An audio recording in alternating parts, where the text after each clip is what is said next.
Hi guys, welcome back. So now we're going to do another Arai versus Shoei. But this time we're going to do with the retro version.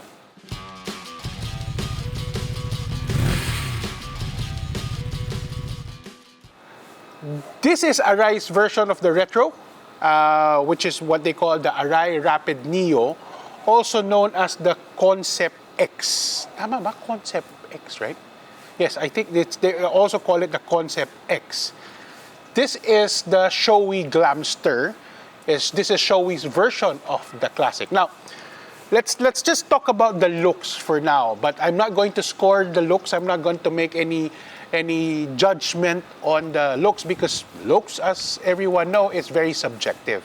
In terms of looks, this is the Arai Rapide looks more sporty. It looks like you're a street racer, yung mga ganun ang dating. So ang tingin ko more of people who's like a cafe racer ang type ng motor, maybe a scrambler build. Ito bagay sa'yo. This one is more of the classic, like a retro, like a vintage, maybe a Vespa. No, so this is more of a classic looking na bike ka. Meron. So with the looks out of the way, let's get into the scoring now. So when we are comparing helmets, of course, the most important thing a helmet does is, does it protect you? So Arai, Shoei, these are the two biggest brands in Japan and maybe also in the whole world. They are known for their safety, they're known for their design, they're known for their quality. So in terms of safety, I'll put my head on any of this. I'll give both of them a pretty high score of 4 out of 5. Now, these are the safest helmet for their intended purpose, which is street, and street, pretty much street, maybe a little bit of touring. Of course, this is not a sports helmet. This is not something you want to be using for a race because, you know, there's race helmets that have higher levels of safety ratings. So this is not one of them. That's why I'm giving them a 4 out of 5.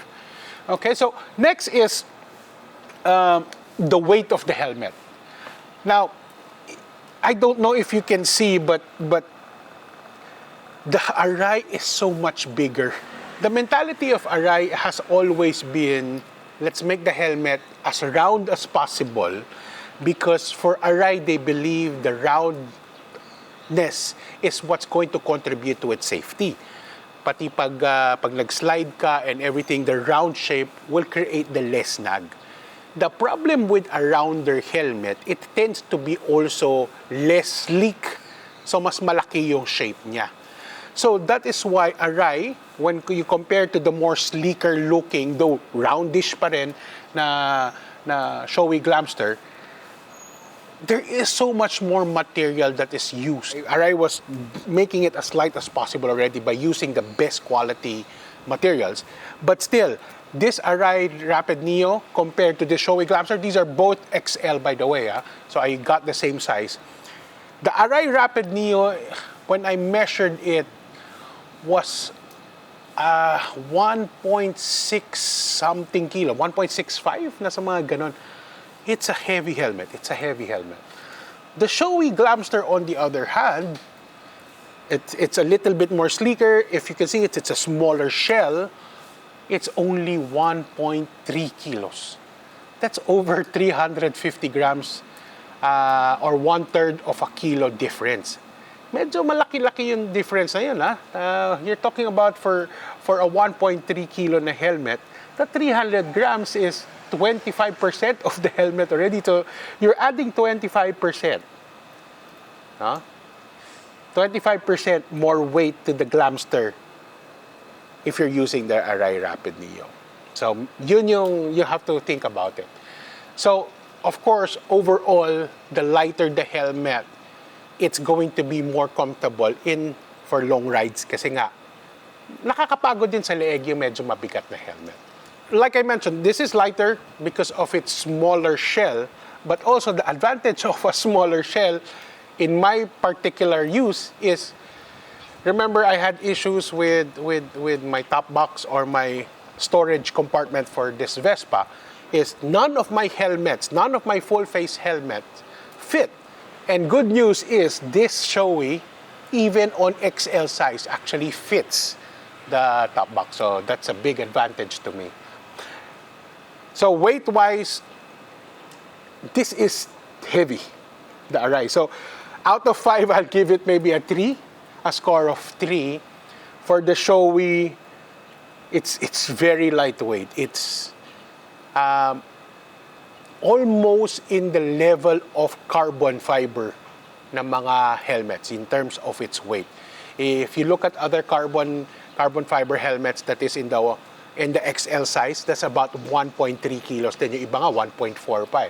So this is definitely a very, very light helmet. So I'm going to give it a score of 5 out of 5 when it comes to the weight. So when it comes to the visor, both of them are pin lock ready. Now, whether it comes with the pin lock insert or not, you have to check with your favorite store. No? So these both helmets came from Motoman.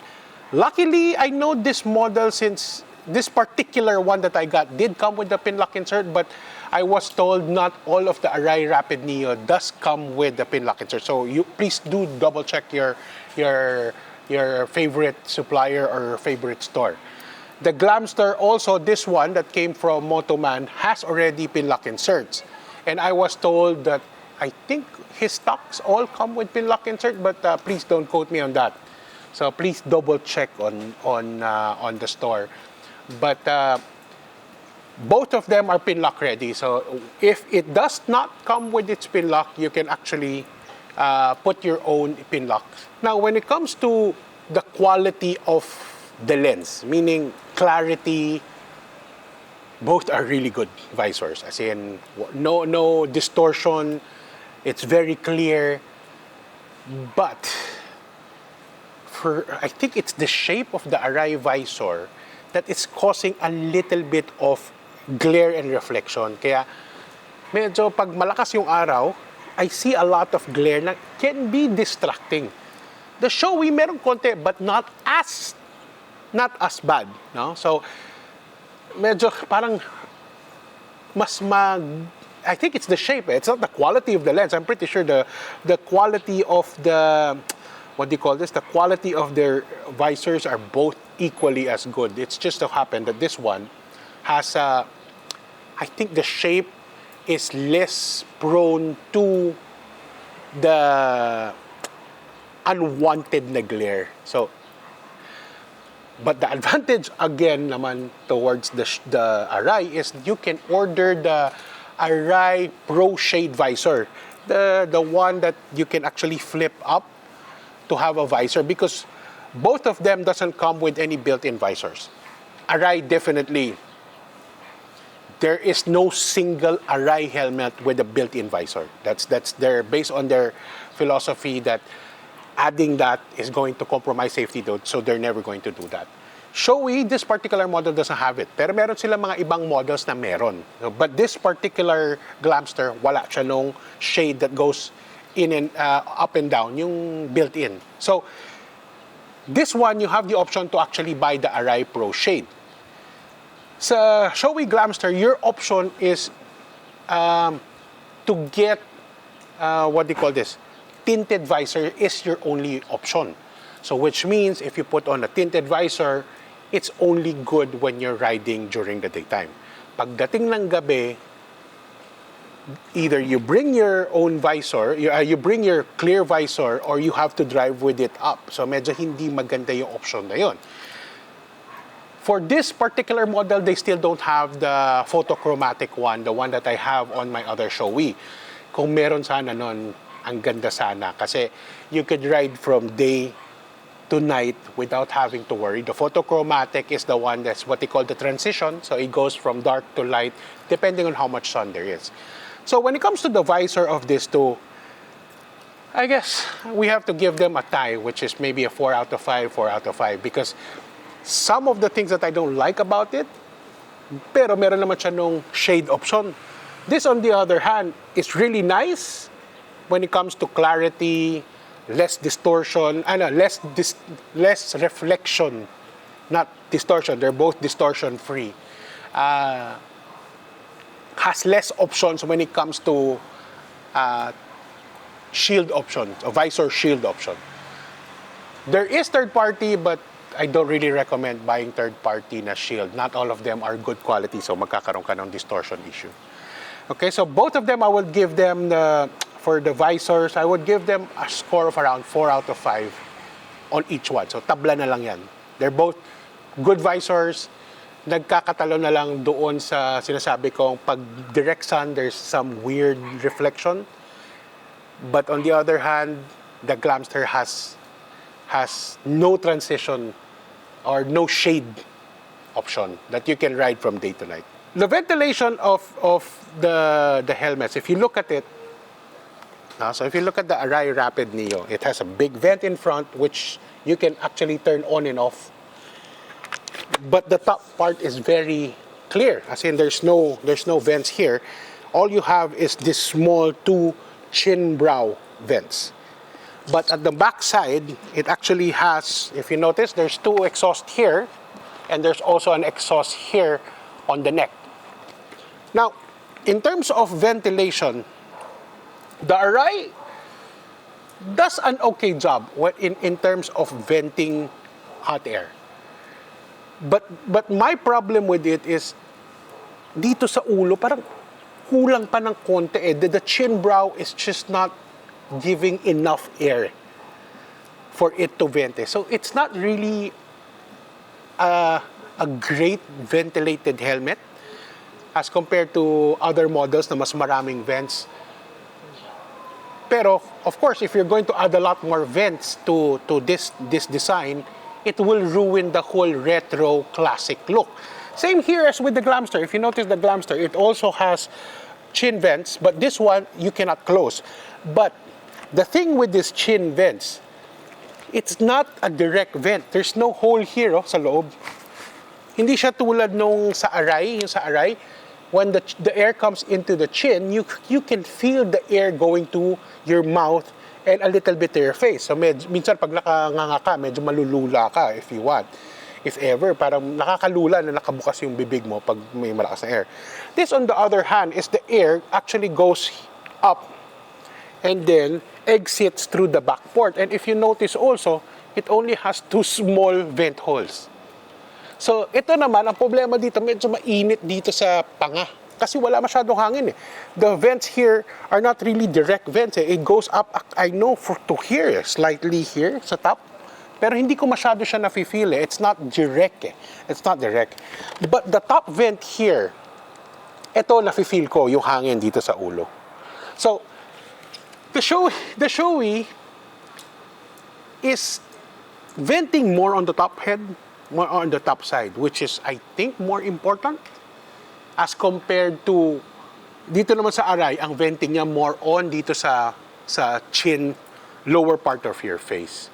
But both of them, since they're not really completely as well ventilated as the other helmets, where you get good ventilation here, you get good ventilation here, I think we can score them as a tie between the Arai and the Shoei in terms of ventilation. But both are not really good, so let's put it as a score of 3 out of 5 on both of them. No, yun yung tingin ko eh, na the vents, that is the compromise that you have to do if you have a classic helmet. So next is how loud or how noisy or how quiet are these helmets? Now, the Arai, if you are going to keep the vents open, this helmet is a little bit, not too noisy, but on the noisier side of the helmet. It's not the quietest helmet, of course. The wind noise, medyo you can hear it. There's a little howl that you hear. I think this has to do with, of course, because of the vents, the big vent right in front, the air that comes in. Of course, it all quiets down when you shut down the vent. But given our weather here, Even in December, January, in our coldest weather, you'd still want to keep that open. The Philippine weather is just not designed that we will need to close that vent. Now, so let's just score it based on if the vent is open, the most comfortable way of wearing it. So it's a little bit noisier. The Glamster, on the other hand, is a little bit quieter. Well, I guess that has to do with the vents not being a direct vent, meaning the vent goes in, it gets channeled inside, and then goes out here. And then that's the advantage, or at least the good way of the vents not being direct, is it becomes a little quieter. So when it comes to quiet or the noise level, I would give the score a little bit higher on the Glamster, so I'll score it a 4 out of 5. But when it comes to the noise level of the Neo, I'll give it a 3 out of 5. Pasang-awa. But in either case, if I'm now more recently wearing earplugs, I just find it's more comfortable no matter what helmet I'm using, and I can still hear ambient noise. I can still hear cars coming. I can still hear my car door over it. So I'm wearing now some earplugs regularly, as much as possible. So let's now move to comfort, how the helmet fits me. So this has to do more of the inner lining. So like my previous reviews of Arai, I like the design of Arai's inner foam. It has that what they call the facial contour. Tama ba yun? The facial contour system. Where if it's too loose, you can actually adjust it. They have adjustment for the top foam. You can bring it down a little bit, but you can tighten it. If it's too tight, you can actually peel away the foam. So which means when you buy a helmet, my suggestion is buy the one that it fits really snug, so that after it breaks in, kahit masikip pa rin, you can just peel away the foam and you get the perfect sizing for your Arai. If you buy something that fits already perfect, by the time it breaks in, it might be too loose, especially on the cheeks. There's nothing you can do but to add actually and replace the foam with a bigger one. So always be mindful when you're buying your Arai. It's nice that you can actually just peel off foam. So if you buy something that is a little on the tight side, especially like for me, my head seems to be sized very different from here to here. Feeling ko yung ulo ko dito sa top, if you're going to measure it, I'm an XL. But in the cheek part, I'm a double XL. So this one works perfectly for me. The Glamster, on the other hand, this is the XL. So pag suot ko, kasya. Pero ito na naman tayo. Perfect yun dito ko medyo masikip. But after this broke in, after a few weeks of use, mafe-feel mo naman na it's starting to break in and it's no longer painful. Pero it's still tight. If you're going to compare them, it still feels a little tight na pag nagkamali ka, pwede mo pa rin makagat yung inner cheek mo. So yun yung concern ko talaga dito. I have the option to buy the double XL pads. That's an option I can do. And which means it's going to be now giving me more room in the cheeks, pero perfect dito. Same thing as what I did to my other Shoei helmets. I have my other Shoei helmet, the top liner is for an XL, but the cheek pads are for double XL. So I think that's the best way. But for that to happen, it's going to cost me extra again. So dagdag gastos pa yan if I have to. But I think pasok na ako doon sa XL. I'm okay with the XL. But the difference also with this model, this Shoei, compared to the other Shoei, since this is a classic one, since the shell is smaller, they also are using a smaller na foam liner. Compare mo dun sa isa kong helmet, which is XL double XL, yung foam liner niya maganda, very plush. This one, on the other hand, parang mas manipis yung liner niya. Well, Of course, they cannot put a thick one because of the shape, the size of the shell. As compared to the Arai, which has a bigger shell, they can actually put a full size na cushion. So, in terms of comfort, I have to give it to the Arai. The Arai, you can shape it to exactly how you want it on your face. So, I'm going to give this a 4 out of 5. But when it comes to the Shoei Glamster, because of the thin materials that they have to use to fit the Classic, and that the fact that if I want the perfect fit for my shape, I have to actually buy a replacement na cheek pads. But if you're going to go in some Shoei stores, I know in Japan, you can actually have them fit you, and they'll replace that before you leave the store. No extra pay. Yun lang nga, you have to go to Japan. Okay? Yun yung laking gastos. So, bili mo na lang yung extra cheek pad. Definitely comfort. If you're after overall comfort, you want a better foam, go with this Arai model. Which is contradictory to my other Shoei. Grabe, ang plush nung my RF1400, ang plush nung foam nun. Yan nga lang, mas malaki yung shape ng ulo niya, ng shell niya. Ito maliliit kasi. So now, overall, when it comes to value, these are, I think, in the high 20s ang rate ng mga helmets, the Glamster, the solid, at least the solid color. So high 20,000, nasa high 20s yung price range niya. I think they are really good value. You get the build quality of a Japanese brand. You get the safety. Remember, the most recent models of the Glamster and the Arai Rapide Neo are both ECE 2206 rated already. So these are the highest rating for street use na helmet. No? They're not rated for snell because they're not for racing, but in terms of street use, that's one of the best ratings to look at, is the ECE 2206. And the most recent models, if you're buying one right now, both models are ECE 2206 already. So you're getting the best of that. You're getting really, for me, in my opinion, it's the two of the most nicest retro helmets.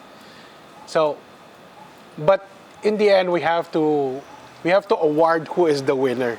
So I guess in terms of my scoring, the Arai got 25 out of 35, while the Shoei Glamster got 27 out of 35. So it's very close. The battle was very close, but we have to award the winner. And in this case, the battle of the retro helmets, the Shoei Glamster wins. So if you guys are interested in getting any of these helmets, I know there's a few stores that carry them. Moto World, I know, carries Shoei Glamster. But my problem with Moto World, palaging walang stock. No? And if you're after the non-solid design, yung mga may graphics, parang gusto ko yung Lucky Cat eh. Ang cute ng Lucky Cat. Yung may Lucky Cat dito. You can get both of these helmets also from our favorite store, Motoman. So check them out. So I think alam mo na naman yung link, but I'll put it also in the description. Okay guys, so thank you very much. If you haven't liked and subscribed, please do so. I'll be coming up with more reviews of motorcycle gear.